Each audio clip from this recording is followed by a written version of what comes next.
Okay, so yesterday I posted a video about why I'm still going to pre-order the GH5 despite the Cinema5D article that came out recently. If you haven't seen that video, you can check it out. There's a link in the description.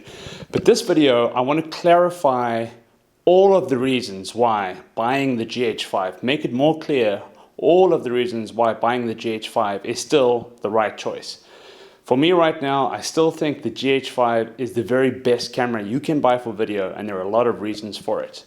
The first thing I need to say is the Cinema5D article highlights a few issues which aren't really issues in and of themselves. And when you think about what the GH5 really is, what I mean is the whole article really gets hung up on using 422 at the 150 megabits per second H.264 codec that the camera will ship with initially, which I'll speak about in a moment.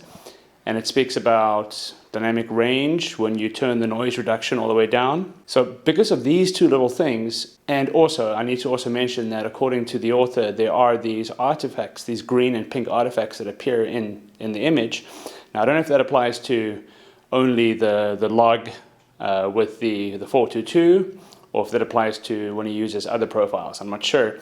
But those are the reasons why the author is very negative in his review of the GH5. Okay, so in yesterday's video, I said that I respect the bravery of the author to release this information despite all of the backlash that he's getting for it. And I still stand by that statement, but if his research, his testing is shown to be flawed, then I'll retract that statement. But more than that, I think the biggest issue that people have with the Cinema5D article is how it fails to show what the GH5 really is. Now, the reasons why I'm getting the GH5 is because of all of the features, the 5-axis stabilization, the fantastic sharp image, and even in the Cinema5D test, you can see how sharp and great the image looks compared to much more expensive cameras. The autofocus is something I'm very hopeful about because of vlogging.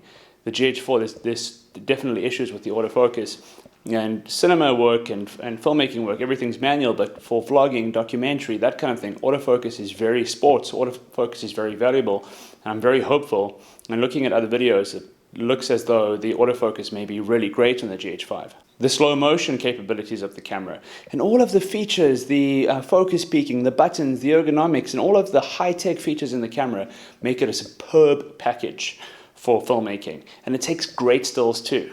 So for that reason, the GH5 is still a big winner. It's something to be very, very excited about. So for me, it's a no-brainer, and these things are more important to me than the camera's ability to, or the issues that the camera may have using log with H.264. Okay, so to give more insight into the upheaval that people are having with the Cinema5D article, I'm going to read some comments on the forum beneath the article, which is pretty good at giving some insight into what's going on. This is an interesting forum that can offer good insight. Check it out. I'm just going to read some comments that get to the crux of the matter. The first by Joseph Moore. You're conflating codec compression errors with bit depth. What you are seeing has nothing to do with 8-bit versus 10-bit. Record either of them to an external recorder and you'll see those macro blocks disappear. I understand that whatever the reason, the performance is suboptimal, but it is important to report this accurately, as otherwise you're contributing to misunderstanding that source. Sebastian responds by saying, Dear Joseph, this differs from my experience. Also, what we're seeing here isn't macro blocking compression artifacts, but missing bit depth. This seems to be the main contention. He reckons it's bit depth, and Joseph Moore and EOSHD say no, it's compression. So this is the big argument. I'm not an expert, so I can't say which one it is, but this is the main point of contention. Joseph responds, you are seeing compression. Similar colors are being nudged together by the H.264 codec. Some will error in one direction, magenta, others will error in the other direction, green. This is how codec works. For normal gamma images, the difference is very small. For log image, it's a bigger problem because when expanded to normal gamma, the errors are exaggerated. This isn't my opinion, this is how it works. Very confident. Okay, then Sebastian doubles down. Hi Joseph, please stop spreading uninformed claims in this article. The issues are most probably not related to compression, although they might be, but the chance is low. So he is also doubling down and He does, however, show some hesitation about his certainty. Interesting. Then Joseph Moore triples down. You are completely 100% dead wrong. Plug in an Atomus or Pixie external recorder and write me back. Momir Elverovic, excuse me if I'm pronouncing that incorrectly, then chimes in. Please note that blocking does not come from low bit depth, but mostly as compression artifacts. Having 10-bit color and 422 subsampling at 150 megabits demands same compression as having 8-bit 420 at 100 megabits. Therefore, the amount of blocking artifacts happens to be the same in both cases, and therefore using 8-bit 422 at 150 introduces the least compression, so it holds up quite well. Then Manual Flagship says there is quite a difference between 150 megabits per second and 400 megabits per second in the future update. So let's wait and see, as it's just a beta firmware, which is similar to what's said on EOSHD. He says that the 400 megabits per second with the ALLI codec should clean up some of the issues.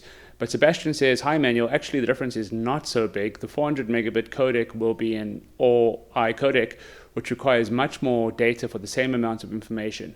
I don't expect this codec to fix any of the problems pointed out, as those are most probably related to processing and not encoding. So this is a point that EOSHD disagree with Sebastian on. Interestingly, Joseph Moore kind of agrees with Sebastian. Don't expect the 400 megabits ALLI codec to be a miracle worker. All of the extra bandwidth is used to make editing easier, not improve image quality. In fact, the GH4's 200 megabits ALLI codec looks worse than the 100 IPB codec. So yeah, that's interesting. While Joseph agrees mainly with EOSHD in saying that it's the compression, not the bit depth, that's causing the artifacts, and they basically agree on most things, Joseph is still a bit skeptical of how much of a difference the 400 megabits per second codec will make. So that's an interesting point. And that reminds me of the 10-bit versus 8-bit video on the Dave Dugdale channel, where a professional colorist looks at the way these files work in reality, and it's quite surprising. You can get really good quality from 8-bit in a lot of cases, not always what you think. So I really recommend you check out that video. Okay, so I think the following comment is a great way to end this forum reading. This article all but ignores real-world usability, which is where the GH line has always excelled. Very true. The title of the article should have been H.264 compression doesn't work well with log gamma images. That's not a newsflash. So really, that's really all it is. There's still so many amazing things about the GH5. I don't even really care too much about this 422 issue. That's why I really recommend you check out that Dave Dugdale video. It's not even a big deal at all for me. And there's so many amazing things about the camera. So be distracted by this. It's weird. The camera is awesome. Final note, Sebastian confirmed that the firmware he used is the final one.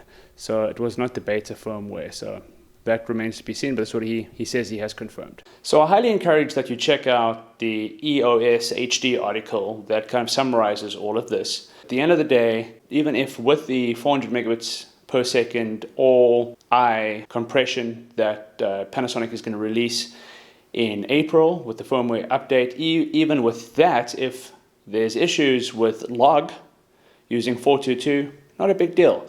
It seems to be known that compression and log don't work well together. If the 422 with the increased bitrate or with other bit rates work well with other profiles. And even in the 5D review, as is shown in the comments, it looks like with other profiles the 422 is pretty good. And it also needs to be put into the correct context. We always look at the images through 8-bit monitors. And 8-bit monitors, you're not going to see all these extra colors. You're only going to see 8-bit colors. And where you really see the power of 10 bits is when you do the color grading. There's less banding, there's a better gradation of color, and these things are not as black and white as you may think. That's why I highly encourage you to check out that David Dugdale video, in which a professional colorist really gives great insight into this problem. So check that out. So with all of the context of 422 being misunderstood as it is, the GH5 is still a fantastic camera, and if you tweak the camera, you can probably get pretty good dynamic range of the camera using, like with the GH4 Cinema5D V, increasing master pedestal, you can get pretty good dynamic range. So the camera still looks to be like an awesome camera that we should be very, very excited about. And also, if you use an external recorder and vlog, and you record the 422 10-bit vlog onto an external recorder, it'd be very interesting to see what happens in that case. Because again, it seems like vlog and the H.264 compression, they do not marry. It's compression on top of compression, and things get messed up. Anyway, there's so much that this GH5 offers. It's a fantastic package. Very, very excited about the camera. And I just wanted to clarify that I am super excited. I'm stoked about the camera. I'm still interested to understand more about the Cinema5D review. I believe the guy is sincere. He may be putting it into the wrong context of what the camera is, comparing it to the wrong other cameras. He should compare it maybe to the GH4, or he kind of put it, the way he presented his research is probably what's causing most of the issues rather than the research itself. But I would like to, still thank him for his good research, and he's doing his job, he's doing his tests, and I'm very interested to see how all of this unfolds as the updates roll in, as we get information about how vlog works with the external recorder and all of this. And then again, if the Cinema5D review does show errors that turn out to be legitimate errors about the camera, then we have to recognize those errors. But it looks like the only things he's really highlighting is 422 used in the wrong context, dynamic range not being so great when you kind of don't use noise reduction, and the artifacts, the green, pink artifacts. That's something I want to know more about with the color profiles. I'm repeating myself with that. But there's small things. What about all the good things? There's so many good things about the camera. Thank you to the guy for doing his review. I'm looking forward to learning more. I'm still very, very hopeful and excited about the Panasonic GH5. Thanks for watching. I'm getting my DJI Mavic Pro tomorrow or the next day, and I will be doing a lot of cool videos with that. I'm very excited. So be sure to subscribe for the next one.